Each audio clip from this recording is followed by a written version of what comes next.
অভিনয় কেমন করে ওইটা জানা। সাহাবা আজমাইনদের নাম যদি জিজ্ঞাসা করি, ভাই 10 জন সাহাবীর নাম বলেন, বোম মারলেও তার মুখ দিয়ে সাহাবীর নাম 4টা ছাড়া একটা হবে না। খালি জানে যে 4 জন সাহাবী আছে, এই মনে করে দুনিয়াতে সাহাবী 4টাই, আর নাই। এই কারণে সে আর শেখারও কোনো গুরুত্ব মনে করে না।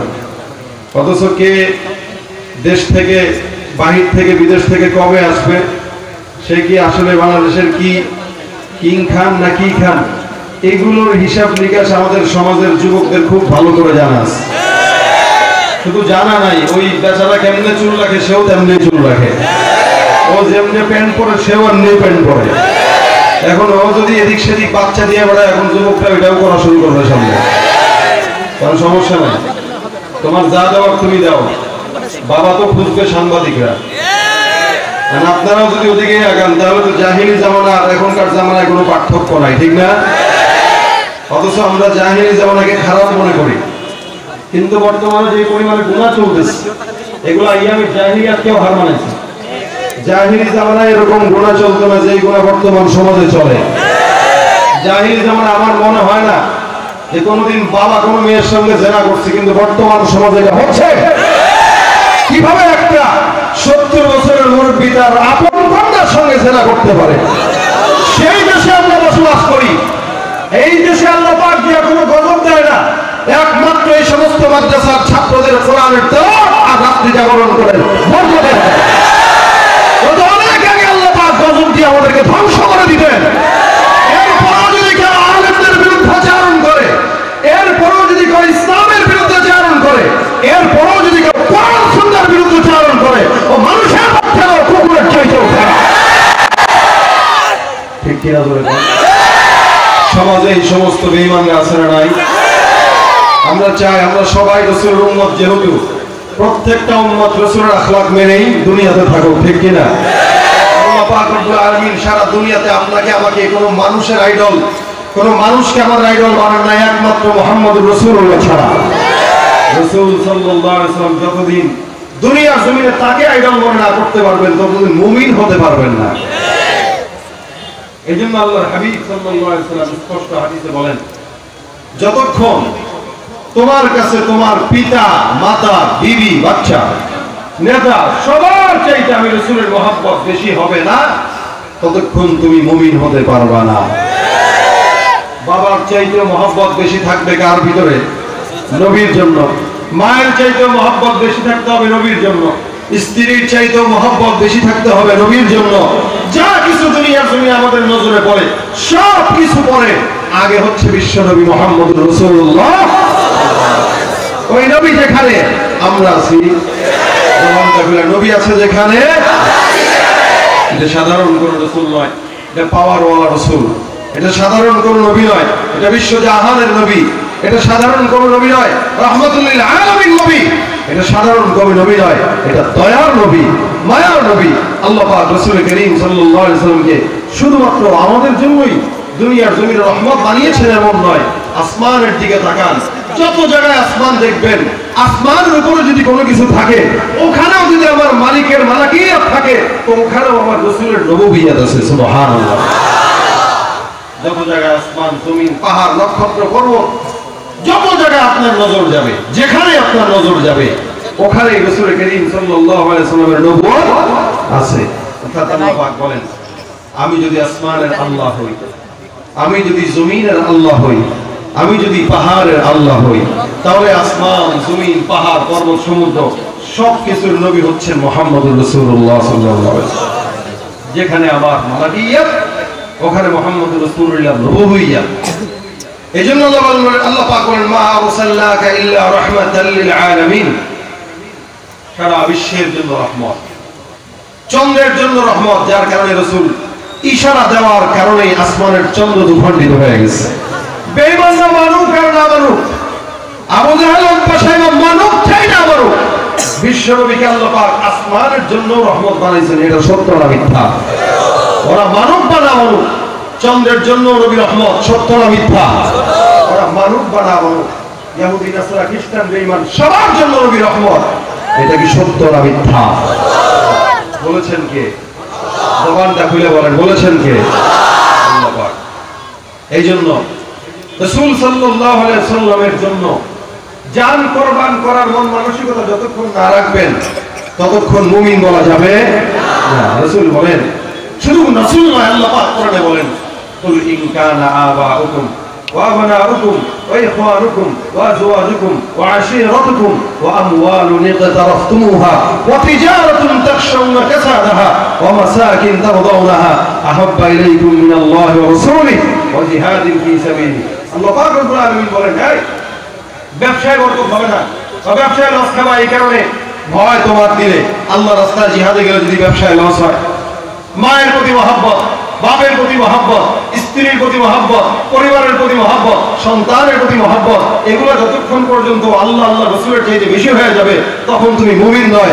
আর যদি এগুলো সব একদিকে, আমার আল্লাহ আল্লাহ রাসূল একদিকে, এই স্লোগান যদি কোনো মুমিন দেয়, বুঝতে হবে প্রকৃত পক্ষে মুমিন একমাত্র সেই। ঠিক কিনা বলে দাও? এজন্য ভয় পাবো কাকে? ওই ময়দানে যেতে তোমাকে হবে, প্রয়োজনে সব রক্তটুকু জমিনেই ঢেলে দেবে। ওই ময়দানে যেতে তোমাকে হবে, প্রয়োজনে সব রক্তটুকু জমিনেই ঢেলে দেবে। তবুও তোমায় লড়তেই হবে, মারিবে না পরাজয়। তবুও তোমায় লড়তেই হবে, মারিবে না পরাজয়। বিপ্লব মানে জীবন দেয়া বসে থাকা নয়, সে কোনদিন আসবে না রে করো যদি ভয়। আসবে বিজয় রক্ত আর জীবনের বিনিময়, আসবে বিজয় রক্ত আর জীবনের বিনিময়। বিপ্লব মানে জীবন দেয়া বসে থাকা নয়, সে কোনদিন আসবে না রে করো যদি ভয়। রাসূলের জন্য, ঈমানের জন্য তৈয়ার থাকতে রাজি আছেন কারা কারা? তো হাত তুলে দেখা যায়। আল্লাহু তাকবীর। কোন সমস্যা আছে? অসন্তুষ্টি আছে? কোন ঝামেলা আছে? রাসূলকে নেতা মানতে কোন কষ্ট হয়? আমাদের বিশ্বনবী, এটি আমাদের নেতা। এই দুনিয়ার জমিনে আমরা অন্য কাউকে আইডল মনে করি না। মুহাম্মদুর রাসূলুল্লাহ যতদিন আছে, উম্মতের রক্ত দেহের ভিতরে যতদিন আছে, ততদিন একমাত্র বিশ্বনবী ছাড়া কাউকে আমাদের আইডল মনে করতে পারি না।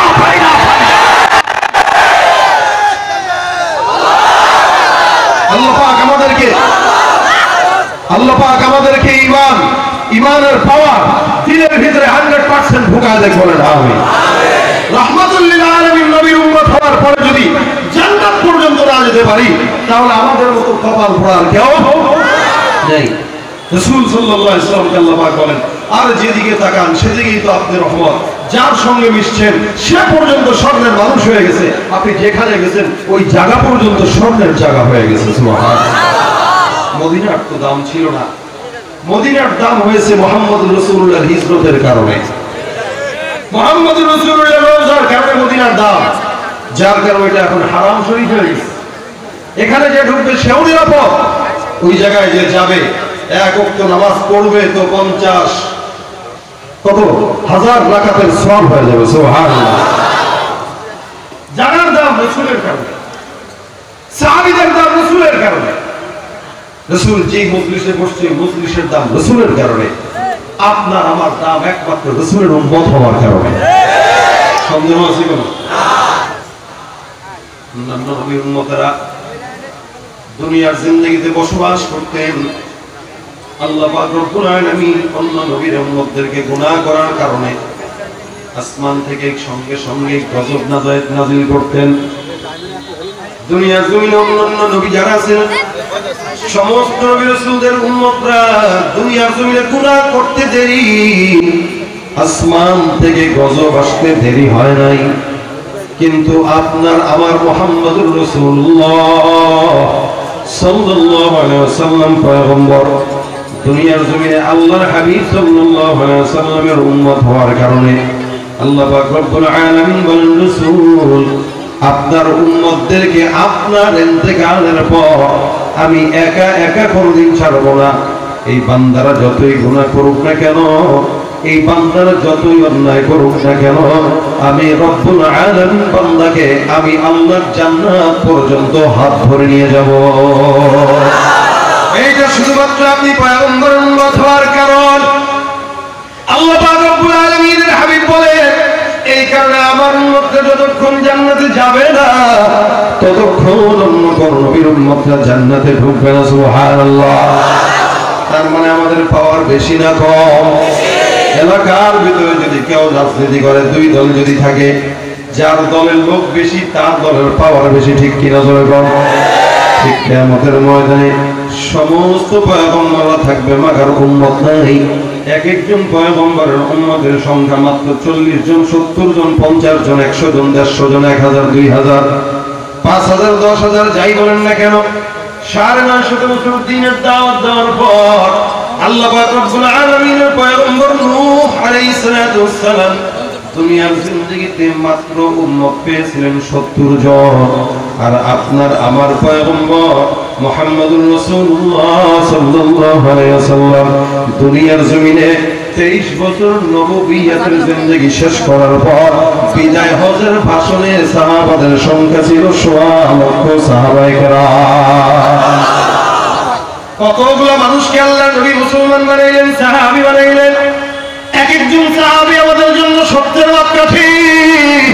প্রত্যেকটা সাহাবী যেই হোক না কেন, সাহাবীকে যদি কোনো বান্দা মানে আল্লাহর জান্নাত পর্যন্ত যাওয়া যায়। কারণ হে মুসলমান, আল্লাহর হাবিব সাল্লাল্লাহু আলাইহি সাল্লামের নিসবতের কারণে এই সাহাবা আজমাইনদের দাম আল্লাহ পাক রব্বুল আলামিন বাড়ায় দিয়েছেন। ওমরের তো কোনো দাম ছিল না। ওমর রাসূলকে মারার জন্য সামনের দিকে আগায়, হাতের ভিতরে তরবারি নিয়ে সামনে যায়।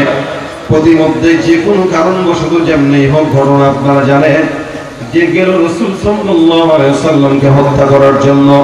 কিন্তু আল্লাহ পাক রব্বুল আলামিন ওমরের দিনের ভিতরে এমন জিনিস দান করলেন, ওমর নিজে রাসূলকে মারতে যায় নিজেই ইসলামের তরবারির ছায়াতলে আশ্রয় গ্রহণ করলো। ওমরের আল্লাহ পাক রব্বুল আলামিনের হাবিবকে মারতে যাওয়া এটা বিস্ময়কর। ওমর রাদিয়াল্লাহু তাআলা মক্কার জমিনে অনেক সাহসী সৈনিক ছিলেন, রুস্তম ছিলেন, পালোয়ান ছিলেন, মানুষের সঙ্গে মারামারি লাগার জন্য সেরা ছিলেন। যার কারণে সমস্ত কাফের বেঈমানরা চিন্তা করলো ওমরকে মুহাম্মদুর রাসূলুল্লাহকে হত্যা করার জন্য পাঠানো দরকার। ওমর ছাড়া এই কাজ অন্য কারো মাধ্যমে হবে না। হযরত ওমর ফারুককে হত্যা করার জন্য যাওয়ার পর আল্লাহ রাসূল সাল্লাল্লাহু আলাইহি সাল্লামকে বলেন, ইয়া রাসূলুল্লাহ, আমি আপনাকে হত্যা করার জন্য আসলাম, মাগার পয়গম্বর আমার দিলটার ভিতরে এখন এমন অবস্থা, আমার দিল বলে রাসূল আপনার ইসলামের ছায়াতলে আশ্রয় গ্রহণ করে আমিও মুসলমান হয়ে যাই। হে পয়গম্বর, যেই তরবারি নিয়ে আপনাকে আঘাত দিতে আসলাম, হে পয়গম্বর, ওই তরবারি আপনার কাছে দান করে দিলাম। এই জেনে আমি আপনার হাতে হাত রেখে বায়াত করে পড়তে চাই, লা ইলাহা ইল্লাল্লাহ মুহাম্মাদুর রাসূলুল্লাহ। হযরত ওমর ফারুক মুসলমান হয়ে গেলেন। আল্লাহ নবী সাল্লাল্লাহু আলাইহি ওয়াসাল্লাম দোয়া করেছিলেন, আল্লাহুম্মা আ'ইজ্জাল ইসলাম বিআহাব্বাইনি হাদাইনির রাজুলাইন বিউমর ইবনে খাত্তাব ও আবু জাহল ইবনে হিশাম। হে রব্বুল আলামিন, তোমার দুই ওমরের এক ওমরকে তুমি আমার ইসলামের জন্য কবুল করে নাও। একটা হলো ওমর, আরেকটা হলো আবু জাহেল। আল্লাহ যাকে পছন্দ করে, ইন্নাকা লা তাহদি মান আহবাবতা ওয়ালাকিন্নাল্লাহা ইয়াহদি মান ইয়াশা। আল্লাহ পাক রব্বুল আলামিন বলেন, আপনি কেবল দোয়া করতে পারেন, যাকে আমি আল্লাহ চাই ওই বান্দাকে আমি আল্লাহ পাক রব্বুল আলামিন হেদায়েতের রাস্তা দান করি। আমি আবু জাহেলকে চাই নাই, আবু জাহেল হতে পারে নাই, মাগার আমি আল্লাহ পাক রব্বুল আলামিন হযরত ওমরকে কবুল করলাম। এই কারণে ওমর রাদিয়াল্লাহু তাআলা আনহুকে রুস্তমের খাতা থেকে নাম কাটায়া সাহাবার খাতায় নাম লেখা দিলাম। ওমর তো দাবি ছিল না, আমার এখন দাবি হয়ে গেল।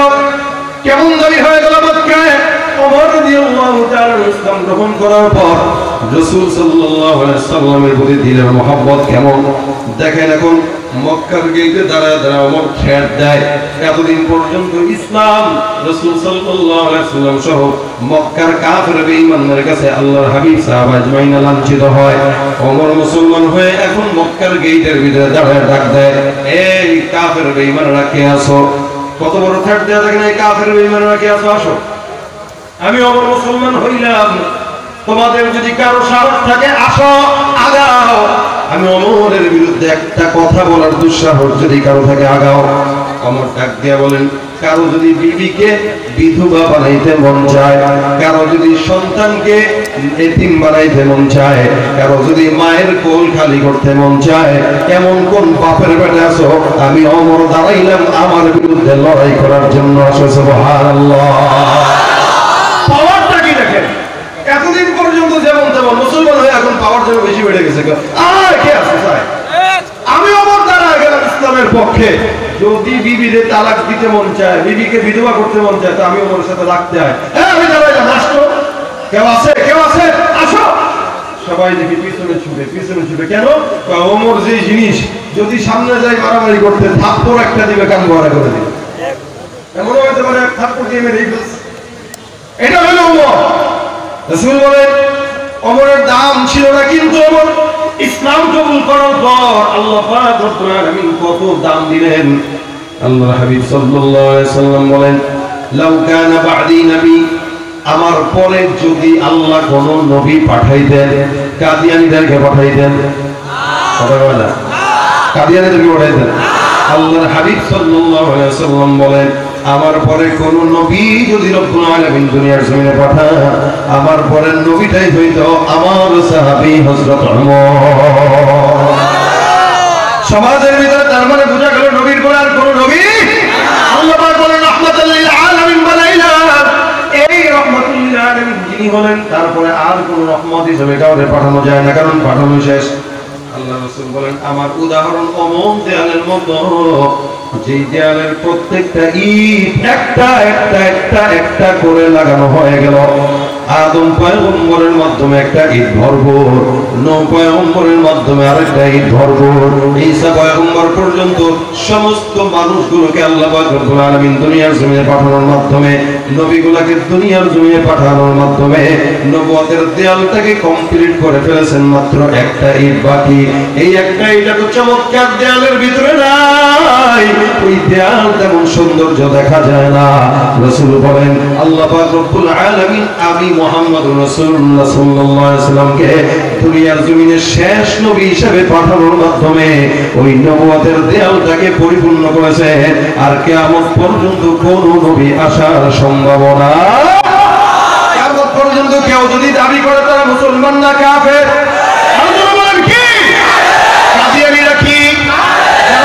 মানবে তারা কি? নবীর পরে নবী নাই, কেউ যদি দাবি করে কাফের না মুসলমান। হবে শেষ নবীজির উম্মত বলে দাবি করে যদি ওই নবীর চেয়ার কাদিয়ানীরা দখল করে। কি হবে শেষ নবীজির উম্মত বলে দাবি করে যদি ওই নবীর চেয়ার কাদিয়ানীরা দখল করে। নবীজির জন্য যদি রক্তের বহে নবী, নবীজির জন্য যদি রক্তের বহেও নবী, তবুও হটব না এই দাবি থেকে। কি হবে বেঁচে থেকে অযথা বিদ্যা শিখে যদি না করতে পারি শোষণবিহীন সমাজটাকে? কি হবে আলেম হয়ে ইমাম সেজে সমাজেতে পারো যদি সত্য কথা উচ্চ স্বরে না বলিতে? আলেম হয়ে ইমাম সেজে সমাজেতে পারো যদি সত্য কথা উচ্চ স্বরে না বলিতে? চাকরি ভয় করো যদি ছেড়ে দাও ওই না গদি, চাকরি ভয় করো যদি ছেড়ে দাও ওই না গদি। কি হবে ধোঁকা দিয়ে আল্লাহকে, কি হবে বেঁচে থেকে অযথা বিদ্যা শিখে যদি না করতে পারি শোষণবিহীন সমাজটাকে? ঠিক কি না? নবীর পরে কেউ যদি নিজেকে নবী বলে বা অন্যকে স্বীকার করে কাফের না মুসলমান। আল্লাহ পাক রব্বুল আলামিন এই কারণে দুনিয়ার জমিনে পয়গম্বরকে রহমত বানাইছেন, শুধু মানুষের জন্য নয়, জিন্নাতের জন্য পয়গম্বর রহমত। ওই মসজিদে নববীর খেজুর গাছ শুধু নয়, সারা দুনিয়ার গাছের জন্য রহমত। যার কারণে সিম্পল হিসেবে আল্লাহ পাক প্রমাণ দেখাইলেন, মসজিদে নববীর ভিতরে পয়গম্বর খুতবা দেয়, সুন্দর করে টেক লাগায় গাছের সঙ্গে দেয়, যে গাছের আগাও নাই গোড়াও নাই জানও নাই, শুকনা খেজুর গাছ ডাল ফাঁকা, আল্লাহর হাবিব সাল্লাল্লাহু আলাইহি ওয়াসাল্লাম খুতবা দান করেন। প্রত্যেক সময় রাসূল এই জায়গায় যারা যারা সাহাবা আজমাইনদেরকে বয়ান শোনান, হঠাৎ করে মসজিদে নববীর মিম্বার যখন তৈয়ার হয়ে যায়, আল্লাহর নবী সাল্লাল্লাহু আলাইহি ওয়াসাল্লাম ওখান থেকে সরে সুন্দর করে মসজিদে নববীর মিম্বারের ভিতরে দাঁড়ায় যায়। সাহাবা আজমাইন ডাক দিয়া বলে, ইয়া রাসূলুল্লাহ, আমরা শুনতে পাই কোন জায়গা থেকে যেন কেমন ভাবে জোরে জোরে ফুপায় ফুপায় কান্নার আওয়াজ। রাসূলকে ডাক দিয়া বলে, ইয়া রাসূলুল্লাহ, আপনি কি শুনতে পান? পয়গম্বর খেজুর গাছটার থেকে মনে হয় আওয়াজ। রাসূল ডাক দিয়া বলে, তোমরা সাহাবা আজমাইন হয়ে যদি শুনতে পারো, আমি আখেরি জামানার নবী রাহমাতুল লিল আলামিন হয়ে কেন শুনবো না? আমিও শুনতে পাই এই কান্নার আওয়াজটা অন্য কোন জায়গা থেকে নয়, ওই যে খেজুর গাছটা দেখা যায় ওই খেজুর গাছের থেকে এমন কান্নার আওয়াজ। খেজুর গাছ কেন কাঁদে এটাও আমি পয়গম্বর ভালো করেই জানি। আল্লাহর রাসূল মেম্বার থেকে নেমে যান, খেজুর গাছের সামনে যায়, যা খেজুর গাছের গায়ের ভিতরে হাত দেয়, হাত ডাক দিয়ে বলে, খেজুর গাছ কেন এত চোখের পানি, তুমি কেন কান্না করো? আমি জানি। খেজুর গাছটা যেন কেমন ভাবে এই জবাবটাই পয়গম্বরকে দেন, ইয়া রাসূলুল্লাহ, এতদিন পর্যন্ত আপনি আমার সঙ্গে টেক লাগায় খুতবা দিতেন, ইয়া রাসূলুল্লাহ, আমার দিনের ভিতরে বড়ই প্রশান্তি, কারণ প্রত্যেকদিন আমি পয়গম্বরের একটু না একটু সহবত আমি প্রত্যেকদিন পাই।